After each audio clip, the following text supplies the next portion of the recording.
Do you think Sherlock Holmes would be a podcaster nowadays? Is he a big enough show-off to want to share his thoughts that way? Or John Watson would, presumably. John Watson would, and I think there even is a podcast that's ostensibly based around the true crime format that's supposedly hosted by Watson and Holmes. And they Okay. re-dramatize the cases a little bit. Would Sherlock Holmes be a podcaster? No, I don't think so.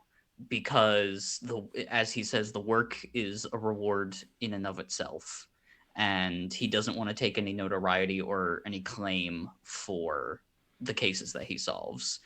Now, of course, we see him sort of undo that opinion throughout the course of the canon, but I'm going to stick with that initial statement that he makes. I think it's in The Sign of the Four, where he says the work itself is its own reward.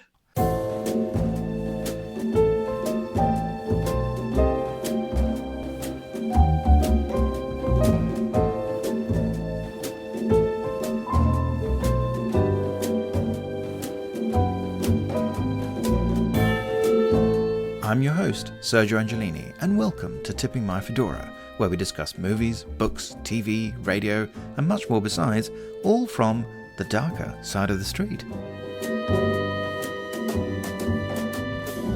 My special guest today is Nick Cardillo, who is an authority on Sherlock Holmes and indeed the author of several Sherlock Holmes pastiches. But today we're here to talk about Sherlock Holmes movies, and specifically his 10 favourite ones, or rather, in part 1, the first 4 of his favourites, followed by part 2, in which we'll explore the other 6. There was a lot to say, and we had to split the podcast up into 2 parts. So here we are, Nick.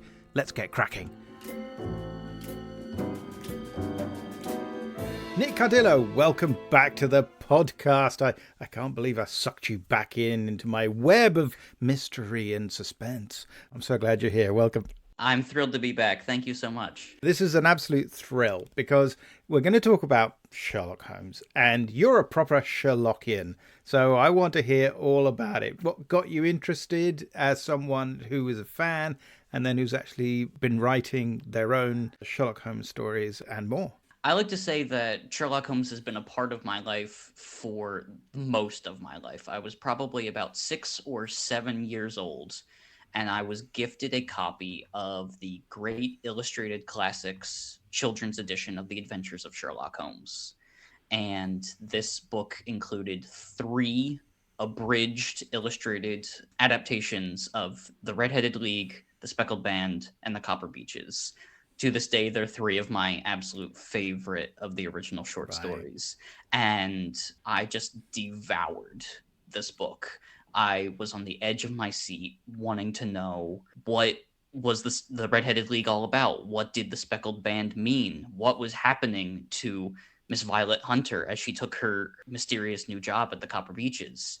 And around the same time that I was gifted this book, a teacher friend of ours found out that I was as enthusiastic as I was about the stories, and so he lent me the DVD collection of The Adventures of Sherlock Holmes, starring Jeremy Brett and David Burke. And so right from the beginning, I was reading these stories, watching them on TV, and I just became voracious after that, just wanting to consume as much as I possibly could. And that led to actually reading the original Conan Doyle stories for themselves, seeking out all of these different adaptations, scouring the internet for these more obscure versions that I had never heard of and that I needed to track down. And again, it was a passion of mine growing up through high school into college. How I ended up started writing my own stories. Looking back on it, I was probably creating my own Sherlock Holmes stories before I could properly even fully form story ideas and sentences, writing them down. I was drawing new adventures for Holmes and Watson. And in high school, I wrote a pastiche, a short story, and sort of filed it away as a project that I just wanted to see for myself how well I thought that I could capture the essence, the tone of Doyle, the voice of Holmes and Watson, and the kinds of stories that he was telling. And in the meantime, I was working as the entertainment editor for my high school newspaper. And in this quote unquote position of power, I decided that I was going to write a column about Sherlock Holmes and his impact on the world from inception through today. And I decided that I was going to reach out to some prominent voices in the Sherlockian community as my sources for quotes. So among them, I reached out to the author Lindsay Fay. I wrote to the late, great Sherlockian David Stuart Davies. And they were all very, very kind and considerate in giving me some wonderful resources. I also wrote to Sherlockian writer and editor extraordinaire David Markham, who at the time was already knee-deep in the MX book of New Sherlock Holmes short stories collection, which already was the largest collection of new Sherlock Holmes pastiches. And I interviewed him. He gave me some great information for my column. And then, sort of on a whim, not really expecting anything in return, I took this story that I had written, dusted it off out of the drawer, and emailed it over to him just to say, if there's going to be someone who can give me a professional opinion on how I've succeeded here, he is the one. And he wrote me back a couple of days later and said, how would I like to be in the next installment of the anthology? And I was absolutely over the moon. And that's began an association where for several years, at least once or twice a year, the collections were biannual at that time. I would have a story that appeared in at least one of them. And it soon got to be the point where I had enough under my belt that I was able to put out my own collection. And so 2018, I collected half a dozen short stories together and released The Feats of Sherlock Holmes. And it was my first collection of short stories. And a sequel volume followed in 2021 called The Improbable Casebook of Sherlock Holmes. After that, I got involved in writing short stories for Belanger books, also Sherlock Holmes stories. Then they began reprinting the August Derleth pulp detective Solar Ponds, who's very much a Sherlock Holmes copycat, and they were creating new Solar Ponds short stories. So I contributed to some of those anthologies as well. And that really is what brings us to this point today. Tell me a little bit about your radio adventures with Sherlock Holmes, though. Yes, I discovered the Imagination Theater, Jim French Productions, which I believe is run out of the West Coast in the United States. And since the early 2000s, they've been running a radio series, The Further Adventures of Sherlock Holmes. And I've always loved radio adaptations. It's something that you and I share, Sergio, that we love radio as a medium. And I still say that to this day, some of the best Sherlock Holmes material, for the lack of a better word, of any kind, is the BBC series starring Clive Merrison and Michael Williams. They are absolutely brilliant as Holmes and Watson. And their own Further Adventures of Sherlock Holmes series with Andrew Sachs is also really, really good. So I decided to, again, sort of just see if I could do it. And I wrote a radio script dramatizing one of my own short stories and sent it off to their head writer, and was very gratified to get a positive response. Not long afterward, they commissioned my script, and about a year or so ago, I wrote a second one for them, again, also based on one of my own short stories. So I've sort of toyed with going back to the idea, but creative endeavors are leading me in a different direction at this time. So we won't say no, that there won't be more radio Sherlock Holmes, but it's a tantalizing opportunity. Well, I look forward to that. Okay, but today we're going to talk about movies. We're ignoring television, we're ignoring radio, we're ignoring books, although, of course, some of these have genuine literary origins. And instead, we're going to talk about, well, it's your top 10 favourite Sherlock Holmes movies. Is that fair? Is that really, truly your top 10 favourites, or is it just your top 10 favourites today? It's probably top 10 favorites today. When you suggested that we were going to have this conversation, I thought again, and it's not a situation that's unique to Sherlock Holmes, but he is a character who is so much more at home on television. And I knew that we couldn't open that can of worms, because how are we going to discuss, a singular episode of the Jeremy Brett series or the Ronald Howard TV series, against a Basil Rathbone movie or against the Private Life of Sherlock Holmes? They're very different kettles of fish. So I thought, you know what, we're going to stick to major films, major motion pictures, and 10 seemed like a nice round number to choose. I think also we'll do a nice job of giving us a very well-rounded overview of what the history of Holmes has been like on the big screen. And so you've very handily broken them down into certain categories. And so we start with the canonical Holmes. And our first one, tell us about your first choice. So I should say this is basically completely chronological, isn't it? So we're not doing a top 10 in the traditional sense. I mean, I might try and pin you down at the end. I have a single favorite, which I think you know what it is. But this is chronological. And rather wonderfully, I think you've been able to break it down into a series of chronological groupings or clusters that I think is really helpful. So the first one is the canonical Sherlock. So what's your first choice when it comes to the chronological, canonical Sherlock? So I picked from 1939, The Adventures of Sherlock Holmes, starring Basil Rathbone and Nigel Bruce. Yay! I love that movie. Yes, it's a great movie. It occurred to me after I made the selection that you could argue it's rather perverse that we're calling this first section the canonical Sherlock Holmes, in that none of the films that I have chosen are actually based on stories written by Arthur Conan Doyle. They are all pastiches of one type or another. And that's sort of what I was hinting at when I was talking about Holmes being at home on television. Because there are so many of the short stories, they naturally lend themselves, I think, better to a television format. Even the 4 novels are not very long, and they can be fit into a 90-minute or 100-minute television movie.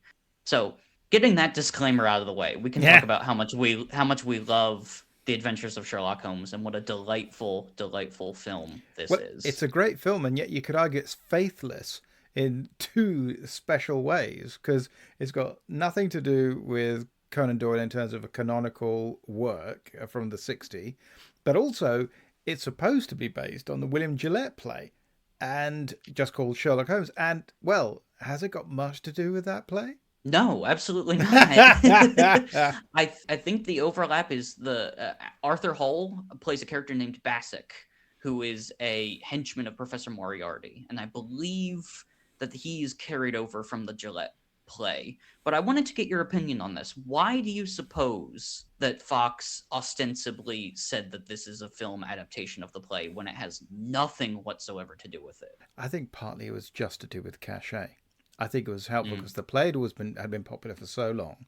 I think it also probably helped settle things a little bit with the estate as well. They made a deal with the Conan Doyle estate. By this point, Conan Doyle himself had died, and I think it was Adrian they were sort of dealing with in terms of rights, and they'd made a deal initially for what probably would have been 3 films and then a few more. Didn't exactly come to fruition, and they'd started with Hound of the Baskervilles, because let's face it, usually you start with Hound of the Baskervilles when you want to launch a new Sherlock Holmes, and doesn't always work, does it? Because it looks good on paper, and actually it's very hard to do properly, but we'll get to that. In this case, the Gillette play, I don't know if they actually already owned it, which is possible, or they made a deal in terms of getting it. But I think they may have started, I suspect, with something a little closer to it. Because I think, is Billy, strictly speaking, a character from the play?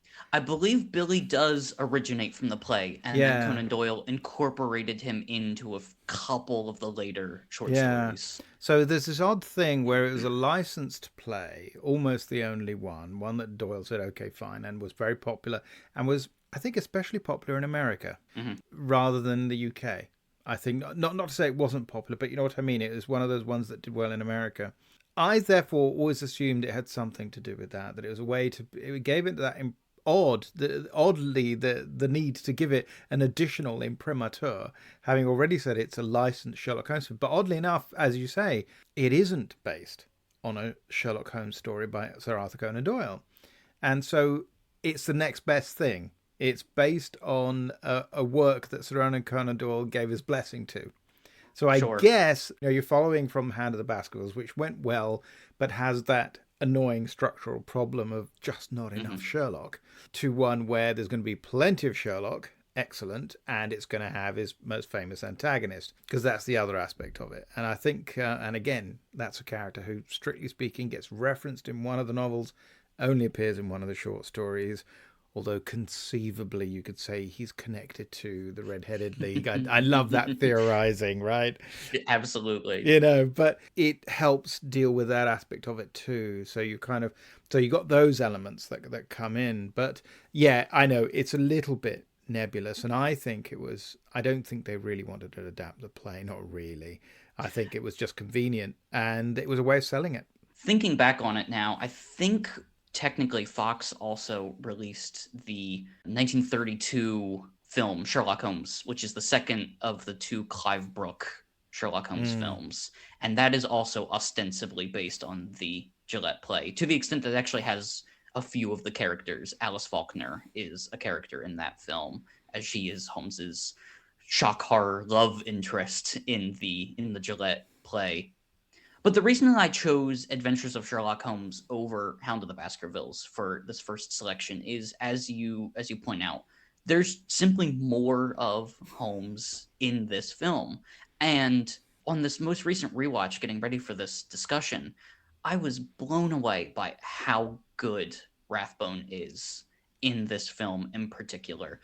You can tell he is absolutely relishing the opportunity to play Holmes. Famously, when he was cast in Hound of the Baskervilles, he said that the part meant 12 Hamlets to him. And obviously his opinion of the detective would change over the years, but you get the sense that Rathbone was always fighting against typecasting throughout his entire career. And by 1939, he'd already been a despicable villain in David Copperfield and Captain Blood and famously The Adventures of Robin Hood, and I think was desperate to be a heroic character. There are a lot of critics and historians today who make fun of his Baroque, over-the-top performance in a movie I love, Son of Frankenstein, from the same year. Oh yeah, great film. But you can see Rathbone taking that role fully in his arms and relishing the opportunity to play a hero. And he's doing the same thing in The Adventures of Sherlock Holmes. He looks phenomenal in the Victorian attire. Also, famously, this is only the second Sherlock Holmes film to be set in period in the Victorian era. Fox does a beautiful job of realizing that period on film. His interplay with Nigel Bruce's Watson is excellent in this movie. Watson, famously played by Nigel Bruce, is a bumbling fool, and he's so endearing in Adventures of Sherlock Holmes. The screenwriters have a wonderful running joke of Watson being annoyed at how much Holmes likes Billy the page boy. That Watson is always making fun of Billy. He's snotty and snobby to Billy, and it's hilarious. Nigel Bruce is doing wonderful work in this movie. Ida Lupino is doing great work in this movie as the woman in peril, the woman in jeopardy. Obviously, you can speak much more to the film noir career of Ida Lupino, but she's an actress who I love, and she's really shines in this part. George Zucco is great as Professor Moriarty. I love the scene when he and Rathbone are sharing a hansom cab right at the beginning of the film. Yeah. And Holmes has that beautiful line that he says, "I admire your brain, Moriarty. I admire it so much that I'd like to present it pickled in alcohol to the Royal Medical Society." It's a witty script. It's very well done. You've a magnificent brain, Moriarty. I admire it. I admire it so much, I'd like to present it pickled in alcohol to the London Medical Society. That would make an interesting exhibit. You're the one man in England clever enough to defeat me. The situation has become impossible. Have you any suggestions? I'm going to break you, Holmes. I'm going to bring off right under your nose the most incredible crime of the century, and you'll never suspect it until it's too late. That will be the end of you, Mr. Sherlock Holmes. You can make the accusation that it's not very mysterious, that we know from the beginning that this is all a scheme by Moriarty. I won't ignore that because it is true. It does take some of the mystery out of the film, but it makes up for that deficiency in a number of places, not the least of which is Rathbone's delightful performance of I Do Love to Be Beside the Seaside at the garden party. I do like to be beside the seaside. I do like to be beside the sea. I do like to stroll along the prom, where the brass band plays tickety-yom-pom. So just let me be beside the seaside. I'll be beside myself with glee. For there's lots of which, depending on who you listen to, is probably the best time that any actor has been sufficiently disguised as Holmes in disguise. I've watched this movie a couple of times with people who the revelation that this music hall performer was Holmes the whole time is a huge shock. It's a really nicely calibrated moment. Which in the movies, you got to admit, unless you use CGI, virtually never happens, right? Disguises never convince. You can always tell the actor beneath them, nearly always. So here, go on. Yeah. There's one later that I will fight for as being just as good. But Okay, we'll get to that. We'll get there. But, absolutely, I think that he's superb in it. And again, what's nice to me is that it provides him an opportunity to actually bring us a slightly lighter touch. Because the one thing about Rathbone is that he was apparently a very sober fellow. It's not so much that he lacked humour, but I think he tended to give the impression that he often didn't get the joke. I think that was the kind of the persona that he had. That's what people thought of him. And he was great as heroes. He was great as villains. He was great in swashbucklers. He was great as romantic leads who maybe are a little bit bent. He was a perfectly decent Philo Vance, and so on and so forth. And Sherlock is sort of perfect for him because I think that he can grate that sense of just sort of intensity, but also he gets the opportunity actually to show the kind of the joyful aspect of it, which is, until Jeremy Brett, that doesn't necessarily come across quite as much, especially on television. This idea that actually he loves what it's doing. When Sherlock's right, he loves it. He jumps around and he gets all excited. Right. And I think you almost get that sense with Rathbone, particularly when he's playing the scenes with Bruce. I think, and that's what comes across so well. There's just the great camaraderie with Bruce as well, which is crucial. I mean, do you not feel that with you always judge the quality of a Sherlock Holmes adaptation based on how good the Watson is. Deep down, it always seems to me that that's the right thing. And so people, I think, are very much in two camps about Nigel Bruce as Watson. But here, and again, the nice thing about Hound of the Baskervilles and Adventures of Sherlock Holmes, they're A-budget movies. So they look great. They have a proper running time, as it were. Nothing's rushed. And you get to spend time loving the amazing production design. Absolutely. The climax looks incredible. It just looks wonderful in terms of the setting and the lighting. It's all wonderful. But you also get those lovely moments, like when Watson's lying down on the cobbled streets, and yes, right, and the Bobby turns up. I was like, "Are you feeling all right, sir?" That sort of thing. No, I'm dead. Perhaps I can find a doctor. I'm a doctor. What's the matter with you? I'm all right. I was thinking of you. Why? But aren't you ill? Certainly not. I'm dead. And I adore that. And I just think, no, this is basically getting it right. And I know what you mean. It's sort of disappointing that although there was that I think quite fun mystification that that Moriarty has something planned, but you don't know quite what it is. There's going to be a distraction. And okay, we don't have to get into the whole Bolas thing necessarily. There's got to be an easier way to kill somebody. But It's nonetheless, very Doyle, though. It's very yeah, Doyle. yeah. As badly aged as some of the tropes are of the mysterious foreign figure from outside the British Empire sort of invading London can be, it's a repeated element of the Conan Doyle stories. And so it feels very apiece with the rest of the canon. And it has a great sort of hint of strangeness as that scene when Moriarty gets home and you get that playing on the mysterious sort of flute instrument, and what does that all mean, and the plants and all that business, and he's sort of mean to his butler who should have done a better job of looking after the plants, these sorts of things. And it all sort of actually pays off, and it does a nice setup of all of that. Do you not think sometimes that the issues that I think some viewers sometimes have with the stories is that they are, this is The Adventures of Sherlock Holmes, which is the name of the first collection, but they are adventure stories. They're detective stories, but they're not whodunits necessarily at all. Yes, you get what is technically a lockroom mystery or impossible crime story sort of in, how did somebody get killed on that bridge or something, or, know, and, oh yes, it turns out it's a snake. These sorts of things, and they're not very probable necessarily.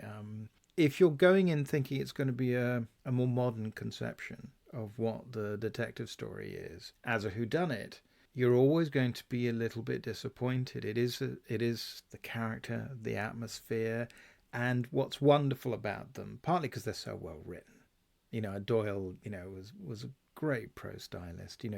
He put things so well. It's just like The Dog in the Nighttime. If you don't phrase it as well, it doesn't resonate. There is that, to me, and we'll come back to this idea, but it seems to me it's the romance of the Victorian era and the Victorian hero, romantic hero in that sense, that you want a Sherlock Holmes story to sell. It's always a slightly Never Never Land idea. So here, it's set in faraway Victorian England at the time the film came out. That was, strictly speaking, 40, 50 years earlier. It was within living memory. I mean, Rathbone was nearly 50 at that point. It looks amazing. Apart from anything else, it looks fantastic. I mean, I love that definition that Dorothy Parker had of him, which is two profiles glued together. Absolutely, yeah. And you look at him in profile in these films, and it really is striking. He was a very striking looking actor and perfect for the part, especially when you match him up against the original Paget illustrations. He is the Paget illustration brought to life. Mea culpa. That's a mistake that a lot of people have made. It wasn't Dorothy Parker, it was actually Mrs. Patrick Campbell who described Basil Rathbone that way, so now you know. He doesn't lack humour, he maybe lacks irony. He doesn't do that, maybe, but he's wonderful in it. And that's just the Rathbone persona.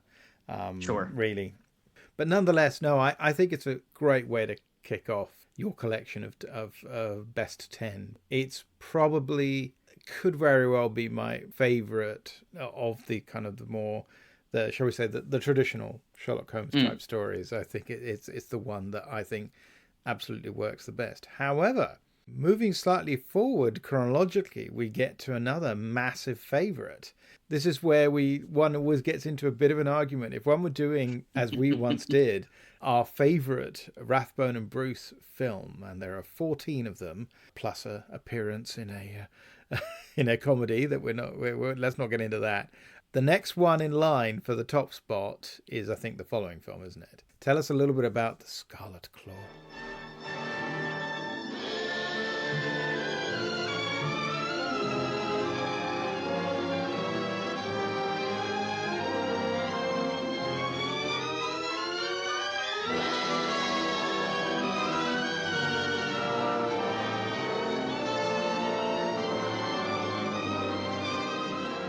So I have chosen for the number 2 selection on this list, The Scarlet Claw from 1944, again starring Basil Rathbone and Nigel Bruce. This is one of the films that was made once the series had shifted over to Universal. This is if not right in the middle of the series. It's coming at the high point creatively for the veritable repertory company that Universal had established for these Sherlock Holmes films. All but one at Universal was directed by Roy William Neill, and you feel him firing on all cylinders when you're watching this film. It's one of, I believe it's the only one in the series that he has a partial writing credit on. Yeah, So absolutely. Yeah. you feel that this is sort of a passion project for everyone who is involved. And in the commentary track done for this film by David Stewart Davies, he sort of alludes the fact that everyone who has memory of making this film felt that it was something a little bit different, a little bit special as they were going into it. The basic setup of this movie, for those who don't know, is that Holmes and Watson are on vacation in Canada. They are in rural Canada, somewhere outside of Quebec, and a supposed phantom has been roaming the marshlands of the portentously named La Mort Rouge, or the Red Death, a small village, killing livestock, and has now moved on to ripping out the throats of its human victims, including the wife of the village aristocrat, who, before she died, had written to Holmes, fearing that her life was in danger. And so Holmes and Watson descend upon this small village in search of what obviously transpires to be an all too human agent behind this supposed haunting. As you can tell from this summary, there is a lot being cribbed from The Hound of the Baskervilles in this film. And what I like so much about The Scarlet Claw is that it really does, as I like to say, out Baskerville the 1939 Hound of the Baskervilles. This is 100% blood and thunder gothic. There is not a scene that doesn't go by without howling wind and rolling fog and just a deep, unsettling sense of the macabre and the mysterious.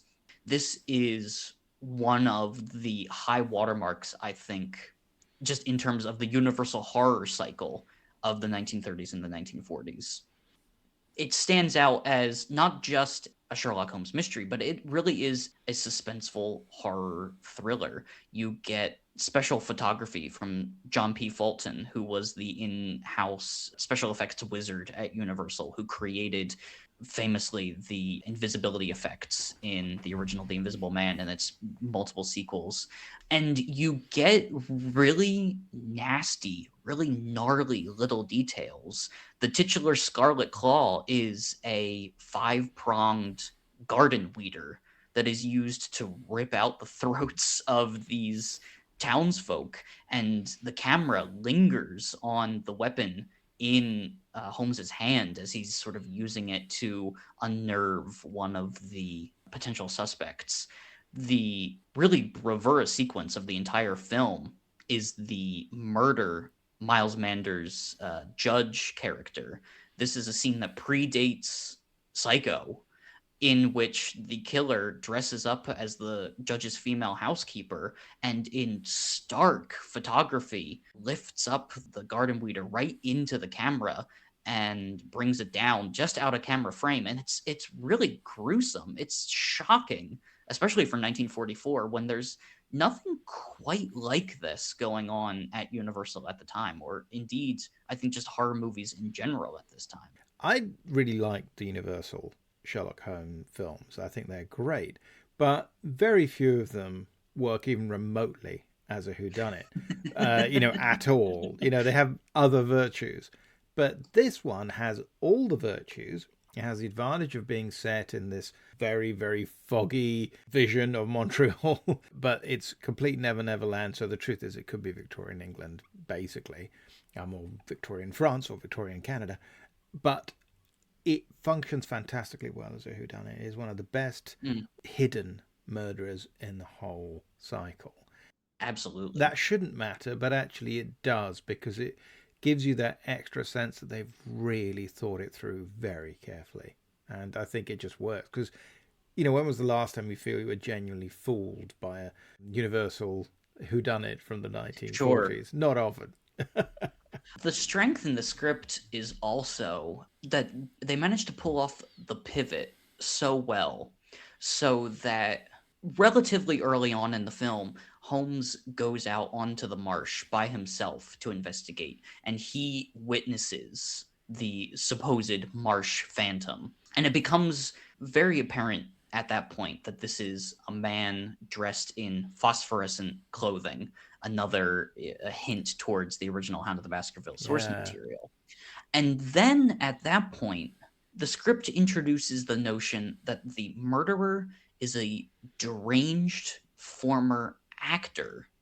And now we're in a whole different scenario where anyone that we have met up to this point, indeed multiple characters that we have met up to this point, could all have been the same person. But surely, now that you know who the murderer is, the police... It's not quite as simple as that. During the time he's lived here, Ramson has undoubtedly established another character for himself, perhaps several others, who are by now familiar to the people of the town of Le Mans Rouge and quite above suspicion. He could be almost anyone in the village. He may even have been your butler, Drake. This is fantastic. Yes. Yet Lady Penrose's death is only the beginning. There's no saying where this madman will strike next. It's the same sort of trick that's, pulled in Agatha Christie or more traditionally plotted whodunit of the period. And they managed to walk the line between this Hound of the Baskervilles inspired opening and this more traditionally Golden Age whodunit in the latter half of the film really, really well. And again, it's usually so hard to use makeup and so on to disguise people's features successfully.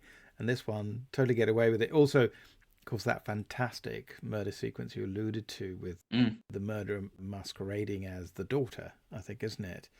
With the Miles Mander character. Is it the daughter? With the housekeeper. Housekeeper. Sorry. That's right. Daughter's a different thing. I apologize. Has a very clever bit of editing involved so that in actual fact, you have two actors playing the role. Yes. And they're very, very crafty with that. And again, it just tells you just how hard they're working to really sell this idea. And, you just sort of think, wow, they're going to a lot of trouble. But absolutely, I think that in some ways, the Hound of the Baskervilles with Rathbone and Bruce is a decent movie. It's a very entertaining film. It's nicely produced. It's well made.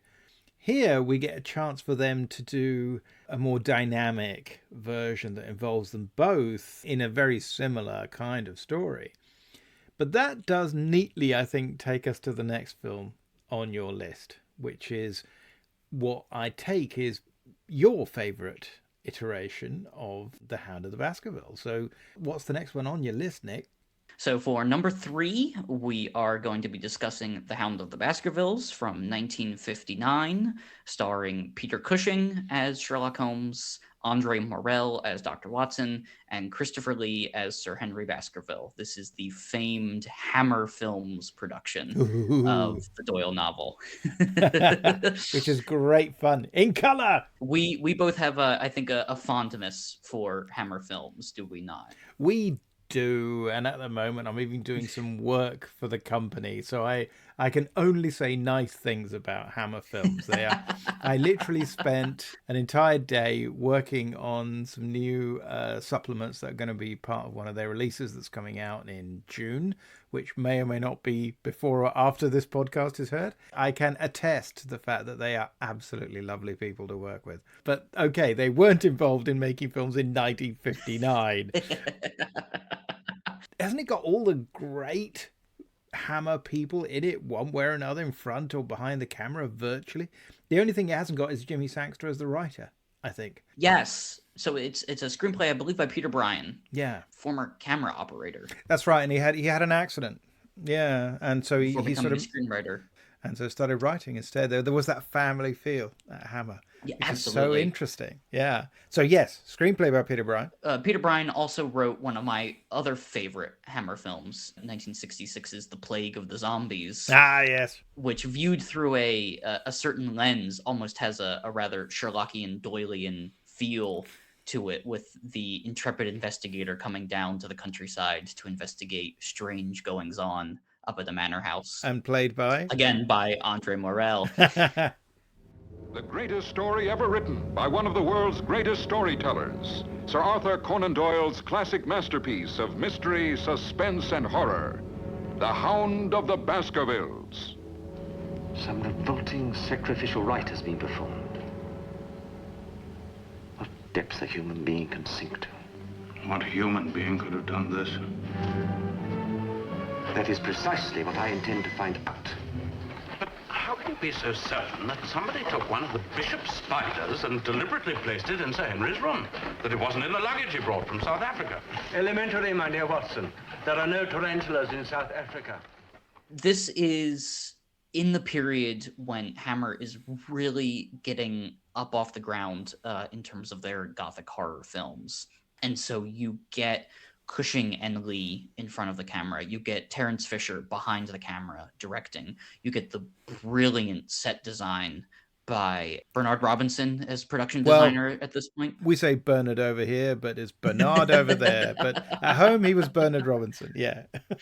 You get the color cinematography. It's a lush, beautiful film. Even though we don't get many exteriors outside in Victorian London, which is rather interesting. All of the London set portions of this film are stage-bound, but we do get some very evocative location cinematography out on what claims to be Dartmoor. Even though this is not the most faithful adaptation of The Hound of the Baskervilles, it is certainly the one that takes the most advantage of the gothic trappings and the horror elements that are inherent in the Doyle novel.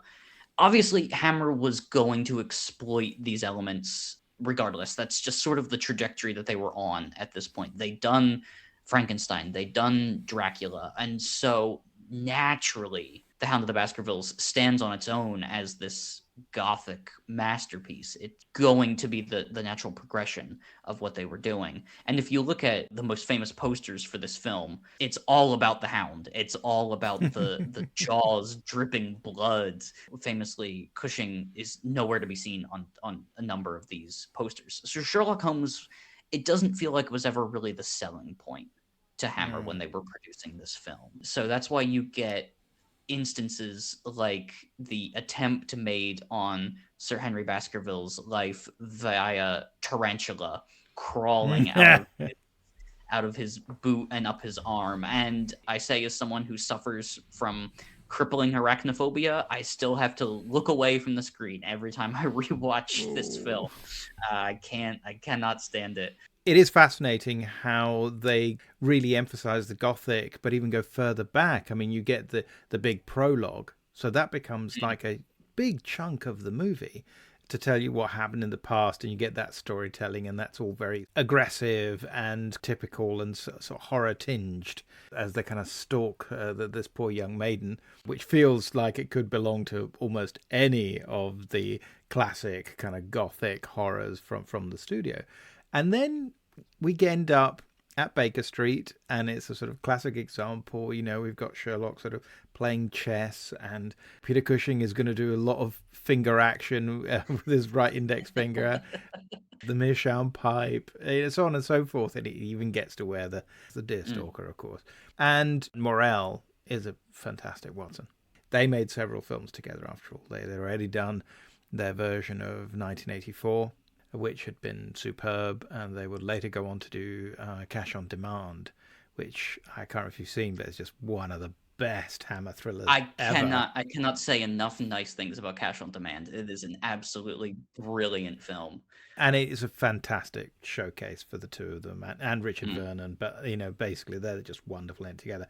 So this is great. You know, you get that wonderful opportunity to just see two star actors. Equally the lighting is particularly extravagant. You get those bits of green light creeping in. Yes, out of the mine shafts into the decrepit abbey. Yeah, it's really evocative. It's really very unique. Bava-esque, almost before Bava, but well, it is before Bava. He hadn't shot any color films yet in terms of films that he directed, and I think it gives it this really unusual feel. Now, granted, you could argue that this therefore belongs more to Hammer than it does to Doyle in that sense, the whole sacrificial altar aspect to it. But it works, and let's face it, I think that anything that distracts from the fact that the dog is always going to be a problem. I say the dog, the hound, with or without phosphorus, is just never quite as frightening as you want it to be. I think now, if you decided to do a full-blown version of it, you could probably make it absolutely work, but it has to look like a real dog. You have to believe it, and obviously dogs can be scary and so on and so forth, and for different reasons. But when you get a good look at it on camera, and I think they did all kinds of things. They talked about staging certain shots in equivalent of miniatures, where you'd have the dog in makeup. Famously, I believe they had some children dress up as Cushing and Lee and made it look like the hound was enormous, gigantic, to them. And they said that they got the film back and it looked like the dog was attacking some children. It just didn't look right. Funnily enough. Also worth saying, of course, that one of the very best things about it actually is that Christopher Lee, who's in it, and he's very good in it, and he gets to be the romantic lead. That just doesn't happen. Certainly doesn't happen at Hammer. I think he is excellent as Sir Henry in this film. As you say, he's playing the romantic lead, something that really doesn't happen very often in his career, and certainly seldom at Hammer, unless you count Dracula as the romantic lead of the films that he's... Fair point. But I think what's really interesting about Lee's Henry Baskerville, which is in stark contrast to, say, Richard Green in the Rathbone version, or Martin Shaw, who is in the later Ian Richardson made-for-TV movie, is Lee's Sir Henry is, at least in my mind, rather cold and standoffish. They make, I think, a point of really connecting the way that he interacts, especially in his love scenes with Maria Landy's Cecile. They draw a line between him and David Oxley's Sir Hugo. They are centuries removed from one another, but there still is this hint of the landed gentry who is going to use his quote-unquote property as he so chooses. And it's by no means a new read to say that Hammer films are being subversive in their rather jaundiced view of the upper classes, and how Count Dracula is an aristocrat who is literally preying upon those who are below him. But you sort of get a little bit of sympathy out of the way that they have recontextualized Stapleton and now his daughter, as opposed to his wife or sister. Obviously, they're still evil in the end, and they get their comeuppance, but I think it's an interesting read that it's not quite as black and white as even the Doyle representation of that character is. Do you have any thoughts on that? I think that partly that's just, I suppose, Christopher Lee's character. I think a tendency to have slightly haughty, superior demeanor, not just because he's tall, dark, and very, very tall. You're quite right there. I think that it fed in to that aspect of the Hammer films, after all. I think there was always that element of it where they tended to have a somewhat critical view of the aristocracy, in the sense that Frankenstein is not exactly the hero in that sense. He's kind of more of a villain. And yet at the same time, you're following his story. And as you say, Dracula is technically an aristocrat. Absolutely, and he's definitely the monster. He's also a sexy monster. So I think what you get is a real kind of ambivalence there. And it's a little bit of having your cake and eating it. Because I think what you're reflecting is, well, this is the 1950s. It's the late 1950s. It's John Osborne era. So on the one hand, there's this less deferential attitude towards the upper classes. And that's kind of cupping out. But, because there's an element of populism and vulgarity about aspects of the Hammer approach. I think that's just true. But at the same time, well, not at the same time, but I think what that tends to function as is a stick to poke the bear with. And I think people instinctively understood that and reacted positively to that. And so he's falling in line with that. I still think that he's fundamentally playing, he's aristocratic nonetheless, but he is playing a romantic lead, which is just nice. Functionally, that's the role he's playing. Also, because he gets he gets let down, let's face it. They do give him a heart condition, which is not canonical. So he's playing a jeopardized character already. So you have to imagine that Lee really did sink his teeth into this unique opportunity. Pardon the pun, dear listener. Pardon the pun. You know what? I didn't even intend that. I sometimes wonder if it's a little bit of... Have you seen Le Diabolique? Yes. They ended up making rather large number of films, all written by Jimmy Sangster, which were derived to some extent from Diabolique and the success of Psycho, but really the plot and dynamics of Diabolique. And in a way, I think having him have that heart condition, if you flip the narrative, it's the sort of idea of what's happening in Diabolique a little bit. Sure. You know, you're going to scare somebody to death, basically, and inherit. Now, okay, that's not only from Le Diabolique, but, you know, Taste of Fear wasn't very far away. Sure. They'd already made The Snorkel, which often isn't seen as being part of that cycle. I disagree respectfully.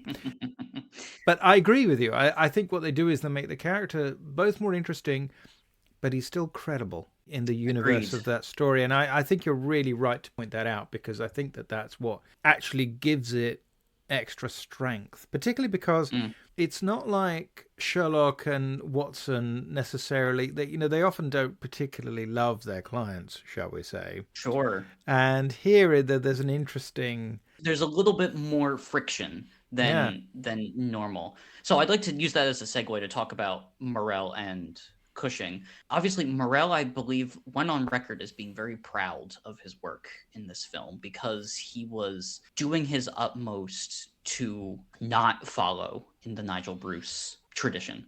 His Watson is very stalwart and very serious, not without a twinkle in the eye as the canonical Watson is. And I think it's a really beautifully done piece of characterization, but I do want to use it, actually going backwards for a minute, as a half-hearted defense of Nigel Bruce's Watson, because it's so easy to lob the accusations against Bruce that he has besmirched the legacy of this great literary character and reduced him to a fool. And there are certainly moments in the later Universal films that are hard to reconcile. We don't have to, cite specific examples. If you've seen them, you know what we're talking about. House Affair. Absolutely.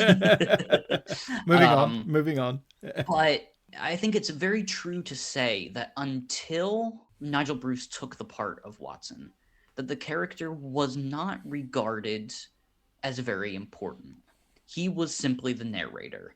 Yes, he had more agency and more to do on the page than, say, the Van Dyne character in the Philo Vance novels, who almost doesn't exist on the periphery. But Watson was never as much of an active participant. And I think when you revisit some of the original stories, there's a surprising number. I'm thinking in particular of the original The Crooked Man, where Holmes shows up at Watson's house and sits in a chair and just sort of talks about the case to Watson. And then in the closing pages says, do you want to come with me and see what happens now that I've essentially figured the case out? There's a lot of that in the original stories that had to be recontextualized and adapted by writers who I think in the first half of Holmes's cinematic career that there wasn't a willingness to do. And so Watson becomes a side character who doesn't have a whole lot of agency or who doesn't have a whole lot to do on screen. I'm thinking of not that Ian Fleming, but Ian Fleming, who played Watson to Arthur Wantner's Sherlock Holmes in the 1930s, whose whole purpose, it seems, is to stand on the side of the screen and sort of just go, that's amazing, Holmes, or how extraordinary. Amazing, Holmes. Oh, it's elementary, my dear Watson, elementary. Nigel Bruce at least gave Watson something to do. And after Bruce gave Watson a character, it would be impossible to have Holmes appear on screen without his sidekick. And so I think that's very important. And to bring it back to Morell in Hound of the Baskervilles, you need a characterization as strong as his to really hold those middle minutes of the film together.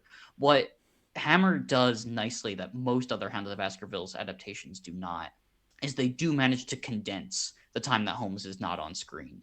So we don't have to wonder where he is and when he's coming back. And obviously, with Peter Cushing as Holmes, you want as much time with him as possible.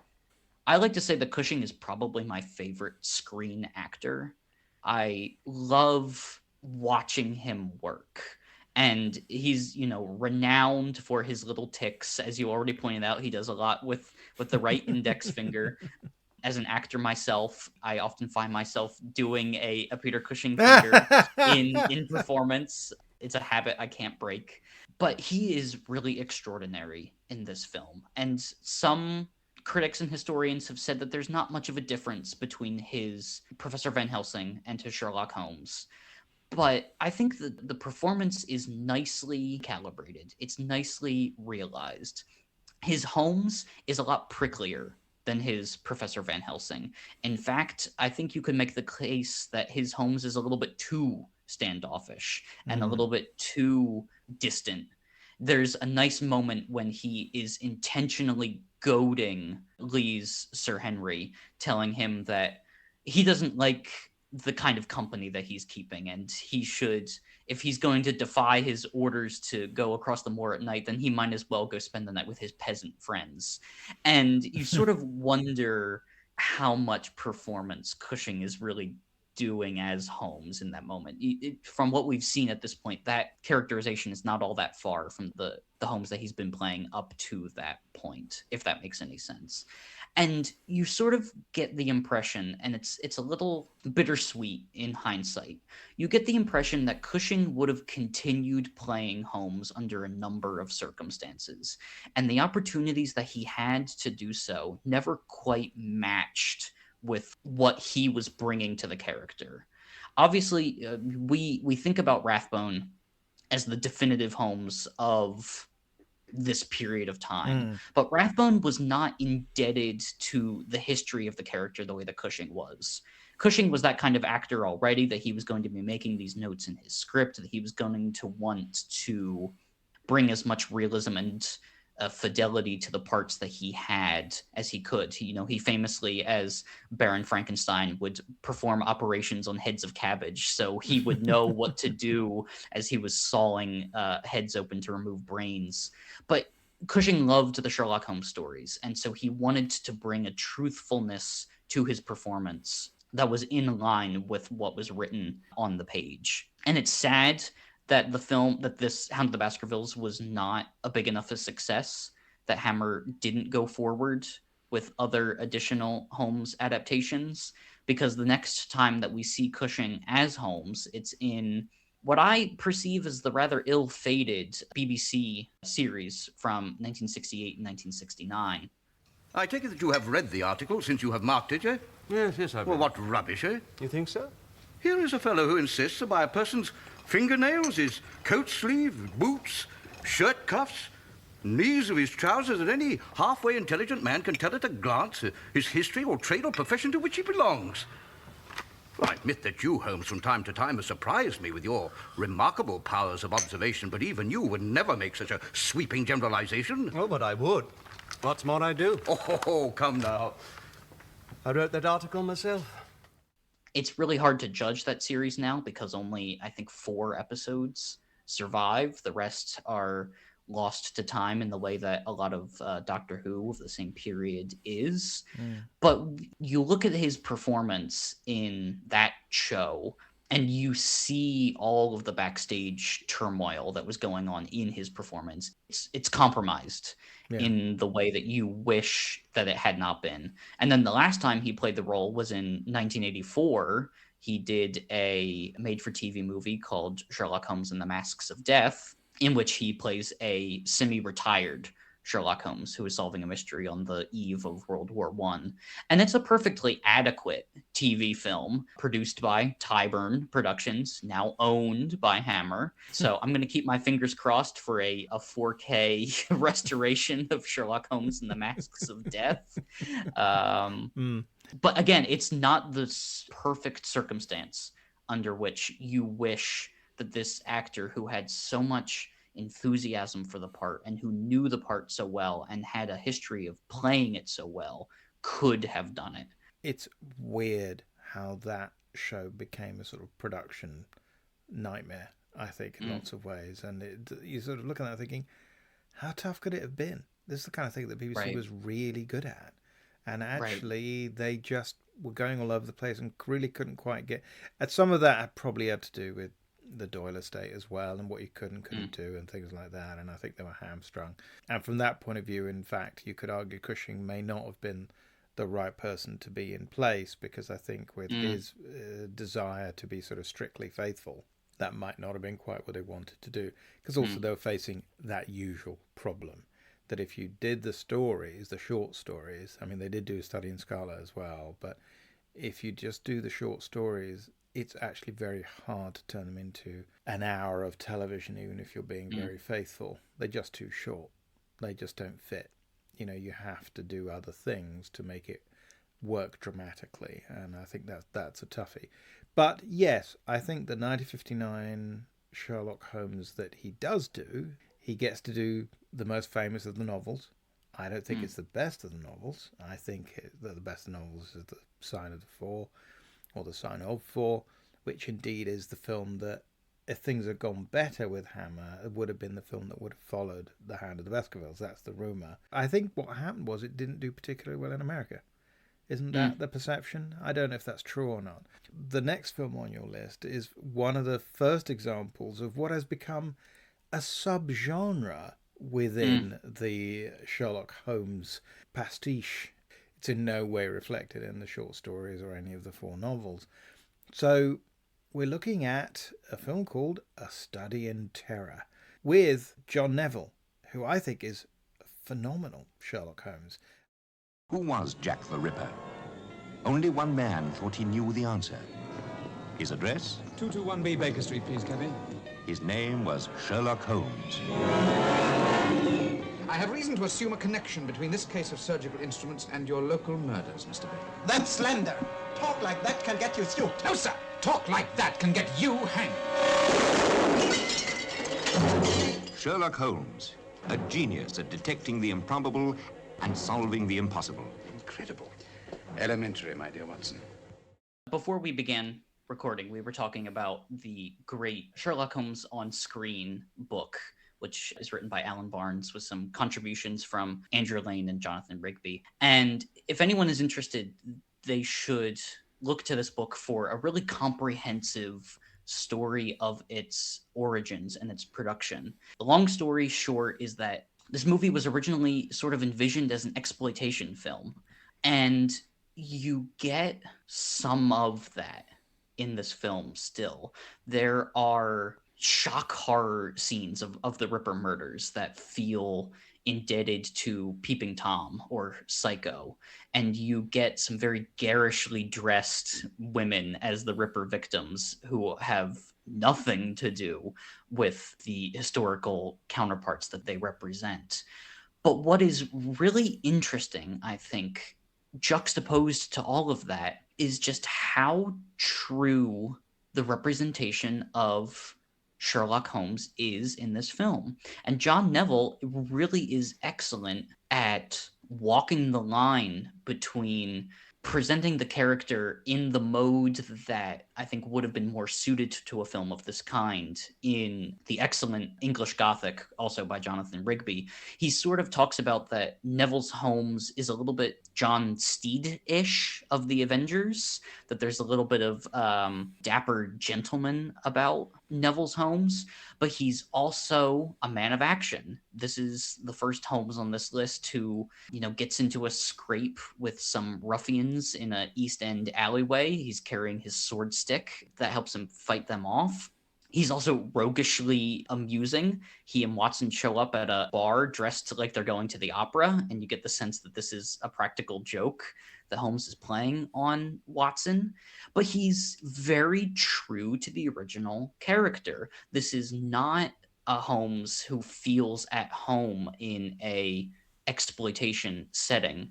This still is the canonical Holmes, and I think it also deserves to be on this list as the first of the, as you say, the subgenre of Holmes versus Jack the Ripper films.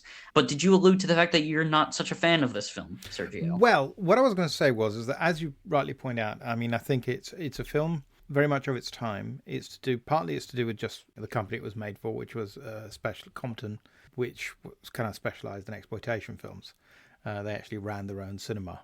They tended to show these, kind of horror, kind of exploitation type titles.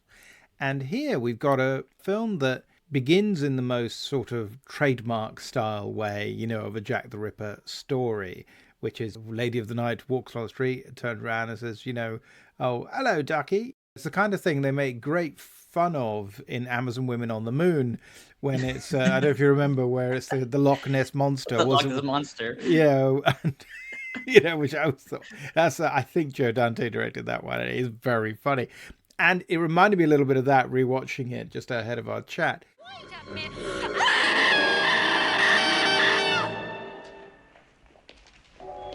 Is this the way it happened?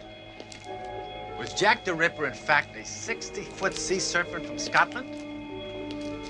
Did I take this job for a quick buck? We may never know the answer to these questions. Next week. It is, I think, the first movie to genuinely do Jack the Ripper versus Sherlock Holmes.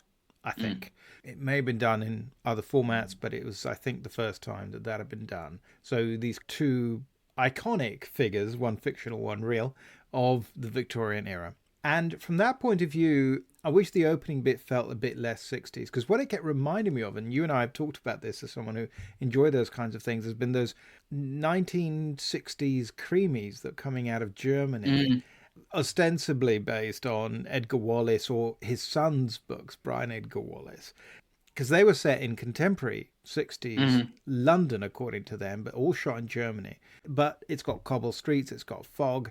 They're kind of imagining that Victorian England never really ended and just sort of kept going into the 1960s with miniskirts and pop songs on the radio. And this occasionally feels like that. That's partly just because of the usual problem, makeup and look and so on and so forth. It's a question of approach. The opening murder, she gets a knife through the neck sideways, which, I mean, don't try this at home, folks. That's a very hard way to kill anyone, because you got a great big piece of bone right in the middle, and if you put it that way, you're fine, but sideways, not so much. And then we get Barbara Windsor, and then the titles start, and John Cameron, who's a very fine British composer and who would later do the music for the 1980s Philip Marlowe TV show with Powers Booth, and came up with a fantastic period style hard-boiled theme tune for that, which I love. But here it has this weird 60s feel, and obviously it's all bongos, which is really odd. It's very odd.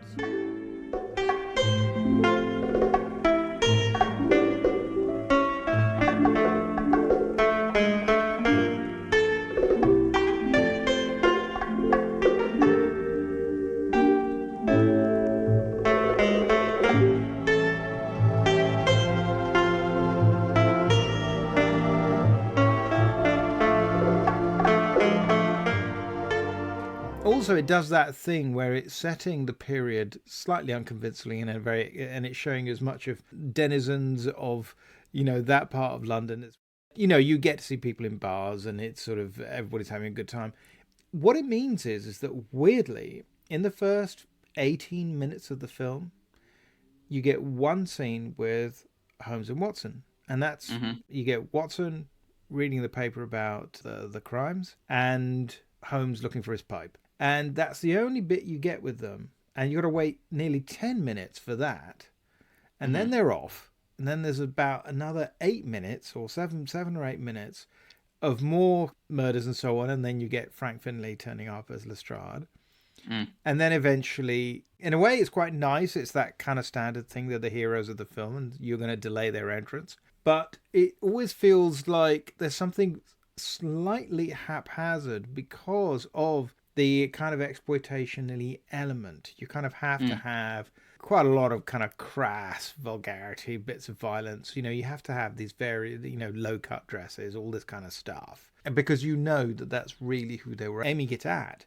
And yet, as you rightly say, in actual fact, in terms of the writing of the duo, and particularly the playing of John Neville, who, of course, later, became a huge name in Canada and is my absolute favourite Baron Munchausen ever. He's wonderful in Terry Gilliam's film. They're great when they're on screen, and it's just really annoying that you have to wait that long to get there. They're great, and when they're on, it's going, I think, really well. I'm inclined to agree a little bit that you do. Again, I was never intending that the exploitation roots of this film are non-existent. They do sort of butt up against the Holmes and Watson. It's definitely an exploitation film, Nick. I don't think we're going to disagree about that. That isn't at all a bad thing. Not at all. This is a modestly budgeted movie, and to do a modestly budgeted period film is always hard work. You've always got to give them credit. Difficult. Yeah. And I think in terms of where we're sort of putting this film historically speaking, it is the first appearance of Mycroft Holmes on film, and he's wonderfully played by Robert Morley. Mr. Mycroft Holmes will certainly wish to take charge of the investigation himself. Prime Minister? I think you know the Home Secretary. I knew your predecessor, sir. No doubt I shall soon be making the acquaintance of your successor, unless the police do a good deal better than they're doing at the moment. I have every confidence in the police. That must be, sir, why there's none left in the House of Commons. Mycroft, I sent for you because you have the tidiest and most orderly brain in Her Majesty's civil service. Prime Minister, I cannot deny it. What do you think about the ending? Not that we particularly want to give away the endings, but it has an exceptionally cheeky ending. One bound and he was free. I'm being slightly mean. I mean, hey, it's got Dame Judi Dench in it in a very early role, and Barbara Windsor. I mean, you got to admit, if you were doing the film quiz type thing, what's the film co-starring Barbara Windsor and Dame Judi Dench? I think not a lot of people would get this, so I think it deserves props for that. But what do you think about the ending? Tell me the truth. I also think it is a little bit of a cop-out ending. I would like to know how he got out of that burning building. But the film does sort of gain points for me in the end, that we get a nice rendition of a scene from The Blue Carbuncle as Holmes begins making some deductions about a bowler hat, and that's how we send these characters off in this film. It's a nice little homage to the originals. Worth pointing out that until very, very recently, the material was considered under copyright, particularly in the US, where they potentially could extend it far too long. It's now well and truly out of copyright, but until extremely recently, you did have to get the okay from the Doyle estate, and you did have to pay them a fee. So to a certain extent, I think the fact that they are sensibly also drawing from canonical works, I think shows great savvy. By the way, you know about the novelization? You and I think have talked about it in the past. So it's got this novelization credited to Ellery Queen. I don't know if you've read it. It's not bad. It's a very interesting idea because you get the Ellery Queen character in the modern day, as it would have been in the 1960s, receiving a manuscript and opening up and having to make certain deductions about the manuscript. Then you get the story of the film, and then you get Ellery Queen at the end coming up with some other stuff at the end. And the way it was done is that Ellery Queen, meaning the pseudonym for Manfred Lee and Frederick Danny, wrote those bits, the bits with Queen. But the actual core novelization in the middle was actually written by a guy called Paul W. Fairman, who was a very busy writer. Actually did a lot of science fiction. And it's a perfectly fun read. And in fact, I read that way before I ever saw the movie. So that was kind of in my head. I actually thought it was based on it when I was a kid. I didn't realize it was a novelization. Yeah, so there you go. So a bit of a disappointment there. But I do think all the pluses of that film, I mean, it's got a great cast as well. Anthony Quayle's in it, doing well. And, of course, we'll get to Anthony Quayle again. But, so I think that it's, in a way, having just been a little bit mean about it. In actual fact, this almost feels like a Sherlock Holmes film that is way better than it ought to be. Given the way that it's positioned as this kind of exploitation, unlikely exploitation, in a kind of sub-Hammer mold, I suppose. Absolutely. And yet, actually, it's doing the Sherlock Holmes stuff, which is the hardest thing to get right. It's doing that mostly very well indeed. I think you've summed up my impressions of it beautifully. That's exactly the case that I was making for it, and certainly inclusion on this list. I have read the novelization. It's been a very long time since I read it, and without saying anything, they changed the ending, which I think is rather interesting and unique. You certainly wouldn't get away with a novelization like that today. Well, that's fantastic, Nick, but I think we're going to have to hold it there because this has turned into a very exciting episode and we're going to have to do it in 2 parts. So on a cliffhanger, Nick, thank you so much for joining me for part 1 of your top 10 Sherlock Holmes movies.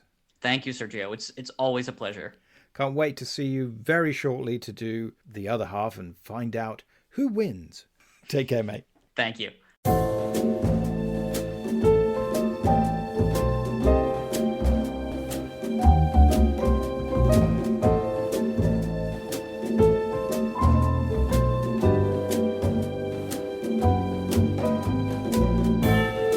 You have been listening to Tipping My Fedora, the show about all things noir. It is produced for Castiglione Publishing by me, Sergio Angelini, and our theme tune is by Petar Milinkovic, whose work is available through Tailkeeper Music.